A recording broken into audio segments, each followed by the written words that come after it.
Hello, everyone. One last video for Chapter 4, Decision Logic Structures.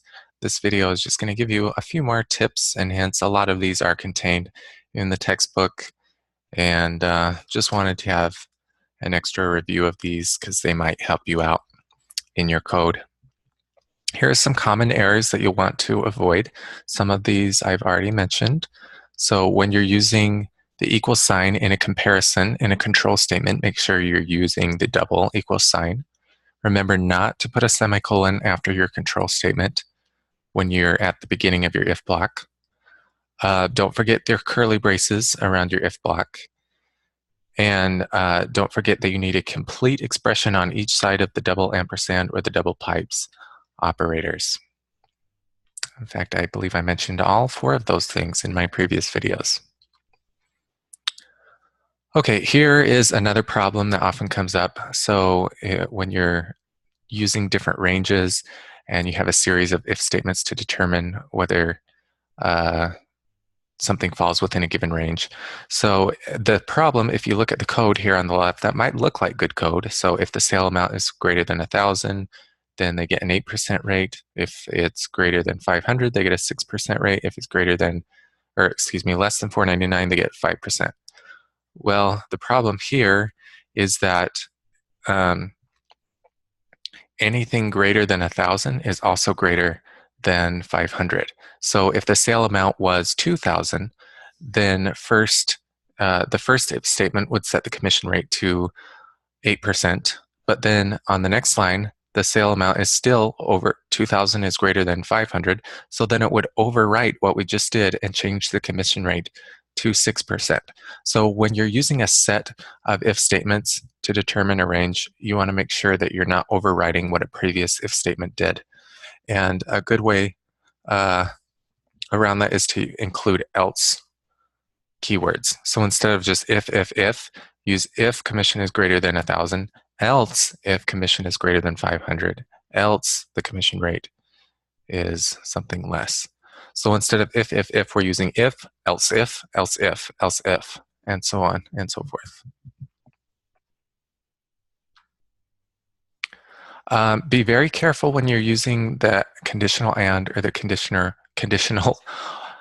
not the conditioner, the conditional or operators, because they can get confusing, especially if you take instructions very literally. So let's say you're given a problem to print an error message when an employee's hour pay rate is less than $5.65, and you also want to print an error message when an employee's hourly pay rate is greater than 60. So just because the word and is in the instructions doesn't mean that you should use the and operator.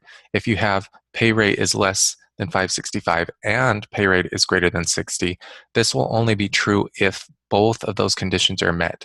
When really what this problem was asking is to print an error message if it's less than 565, or print an error message when the pay rate is greater than 60. Okay, logic, just in English, because English is a terrible language, when you just read the problem, it makes sense to use and here because you implicitly understand that you're going to get an error message in both cases. But if you think about it logically, you really want an error message to appear in one case or in the other case. Here's another one. The textbook gave several examples. I actually found this typo when I was reviewing the textbook today. It gives an example of if sales code is not equal to A or sales code is not equal to B, then you give a discount. Okay, so the problem is asking that if the make sure that if the sales code is not A or B, the customer gets a 10% discount. The textbook incorrectly stated that this expression can never be true, but actually the problem is that this expression will always be true. No matter what sales code you type in, it will always be either not A or not B. If you type in sales code C, that will be true because C is not A, and it's also not B. If you type in sales code D, this will be true because it's D is not A and D is not B. If you type in A, this will be evaluated as true because even though A is equal to A, even though this side is evaluated as false, this side is evaluated as true because A is not the same as B. So the overall control statement will be evaluated as true. Whether you put A, B, C, D, anything you put in there, it will always be true. So you need to fix it to say something different. You can either change the or to an and, or you can move the not operator outside of the parentheses. And if that totally went over your head, it's really hard to wrap your mind around because we're using ands and ors and nots, and it really just starts getting fuzzy. So this is another time I will mention, if you can at all avoid using the not operator, which can really screw up your mind when you're trying to think through a problem conceptually, it's best to avoid that when you can. Probably an even better solution than the ones that are listed on this slide would be to say if sales code equals A or sales code equals B, discount is 0, else discount is 10%. So oftentimes, if you think that you have to use a not in the control statement, you might end up finding it easier to do the opposite thing in the control statement and then put what you originally thought should go in the if statement into the else statement. All right, here's some code that can save you some time, makes your code look shorter and more efficient. I always forget about this, so I don't put it into my code. You don't have to know this for any quizzes or assignments, but it's there for you if you want to use kind of a shorthand. That is there for you to check out, and the textbook gives you more details on that. Okay, one more thing I wanted to mention, and I will do an example with this, is when you're doing decision structures, if you find yourself repeating code in every single branch of your decision structure, there's probably a better way to do your coding. Okay, so if you have something repeating at the beginning of each if block, you can move it before the structure. If you have repeating code at the end of your if block, you can move it after the structure. If you have repeating code in the middle of each of your if statements, you can put it in a method, like we'll talk about in chapter 7 later in the term. But let me show you an example of what I mean by this. So here's some code that you might come up with.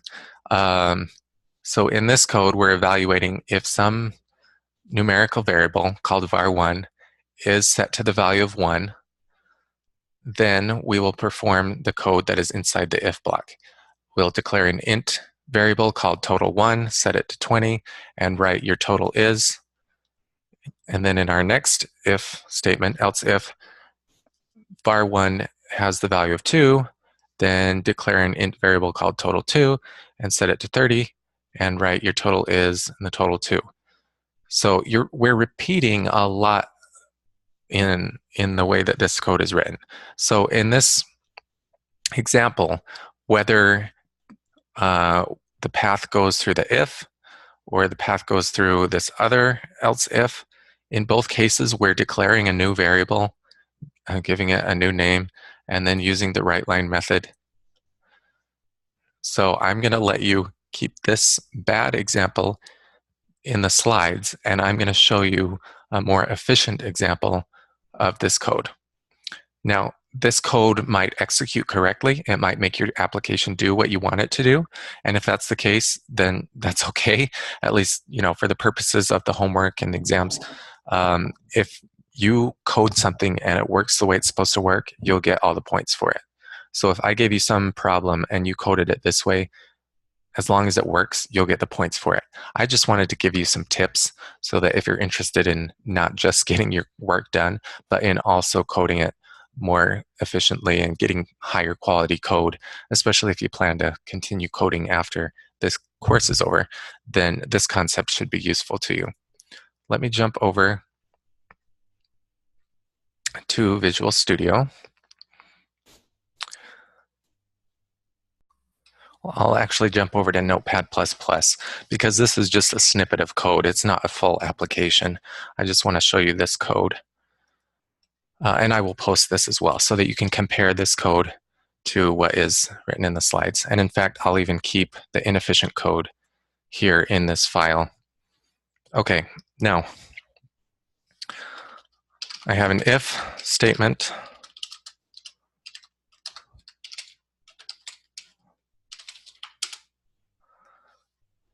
and then I have an else if statement.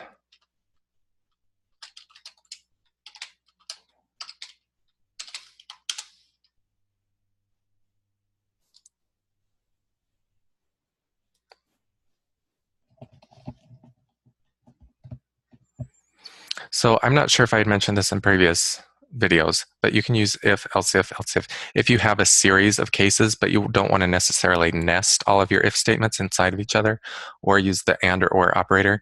You can just do if, else if, else if, and continue as many else ifs for as many different cases as you have. Kind of similar to a switch structure. Okay. In the inefficient version, we declared a variable and in both of these branches. So what would probably be more efficient is instead of creating an integer variable calling it total 1, then creating another one calling it total 2, what if we just put the declaring the integer variable outside of the if statements? And then you don't have to declare and come up with more and more new names for all these different integer variables in your different branches of your logic. Okay, so then when you got to your first if statement, you could just say total equals 20, and right line, your total is plus the total. Then in this other branch, you don't have to create a whole new variable and come up with a new name for it. You've already created your integer variable outside of your decision structure. So in this case, we're just saying the total is 30. And we can say, right line, your total is, and then append the total to it. Okay, so this demonstrates the concept. On the slide, I had said if you have repeating code at the beginning of every path, so here we had repeating at the beginning of every path, declaring an integer variable and giving it a new name and assigning a value to it. We've taken that declaring the variable out of the if structure, so then we only have to declare that variable once. Okay, now we can see that we could still make this even more efficient, because we've got now some repeating code at the end of every path. So why write this code twice when you can just write it once? We know that really the only thing that changes depending on the path is, in this case, the total's 20, and in this case, the total's 30. Okay, no matter what, we're at the end of the day, we're writing your total is total using the right line method. So we could change this to be even more efficient if we just do this, total equals 20, and then else if var1 is equal to 2, total equals 30, and then outside, whoops, pardon, this is assuming that we had declared our total variable. And then at the end, we just write once, right line, your total is plus the total. So we've gone from using inefficient code that repeats steps to the most efficient version, where inside of our decision logic, the statements inside of our if structure really only reflect the different paths. So really, the only difference between this case and this case is what the total is. But in every case, we were declaring a variable and then at the end writing it using the right line method. So this is a more efficient way to do it.